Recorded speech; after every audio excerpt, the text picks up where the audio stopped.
There are a number of different ways that you can look at your artwork. So if you go to the View menu, you'll see some options. One thing is we can toggle the whole interface to go to full screen. You can take that off as well. You can zoom in by hitting zoom in. You can keep zooming as long as you want, and you can also zoom out, and you can also hit the key number 1 for this.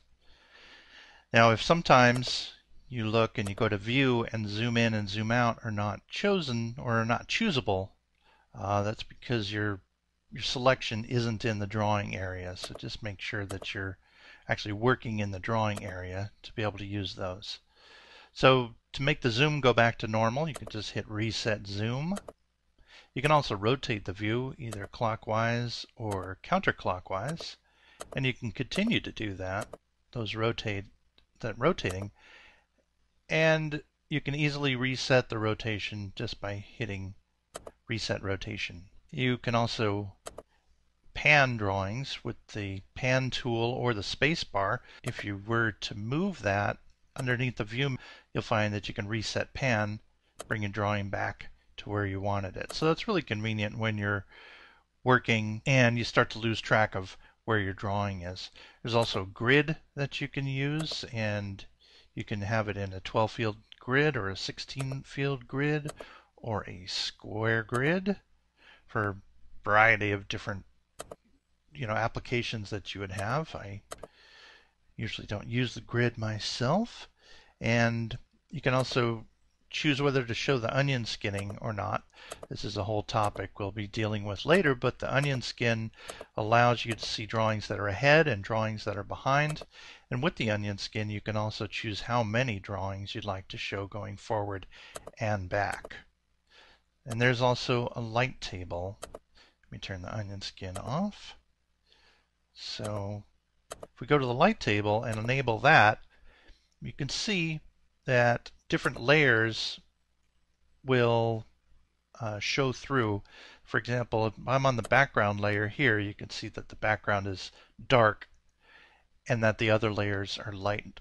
And if I jump up to the drawing layer with the characters, now the characters are darker and the background and other layers are lightened out. If I were to add additional layers to this and using the light table, I would be able to draw over those characters.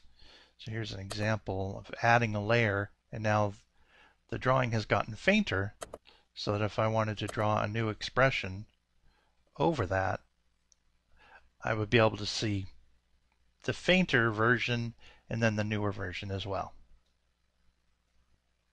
Lastly, on the View menu is the option for you to show the strokes in the drawing, and when you've done that, you can actually see the outlines of the strokes themselves along with the control points. I'm going to turn that off, and now here's a couple other very critical things to know about when viewing your interface. Is that on the border between your drawing view and, let's say, your properties view over here, are a couple very small buttons with triangles in them, and if you press one of these accidentally, you can get a little bit lost. So what this does is it allows whichever window you're using to expand fully. So if I want to take this drawing area and expand it over to the right, taking up the entire width, I would just press that one small button. And if you're not planning on doing that, if you did it by accident, you could be wondering what happened. So to restore that, just go back to the button and press it again, and now you've brought it back. By the same token, if I want this area on the right to expand all the way over, I hit the button that faces toward the left, and now it completely takes over and dominates the screen. And to restore it, I press the button again. The same works for the thumbnails that run underneath. If I press this button and I want this view to completely run over the thumbnails, now it does. Now if I want those thumbnails back, I click down here, bring it back. If I wanted the thumbnails to completely take over, I would do that. So the bigger, by the way, the bigger the thumbnails get in size, the fewer of them that you're actually able to see on the screen. So I do want to show you these sliders. When you get close to the border, you get this little slider that looks like two lines and two arrows.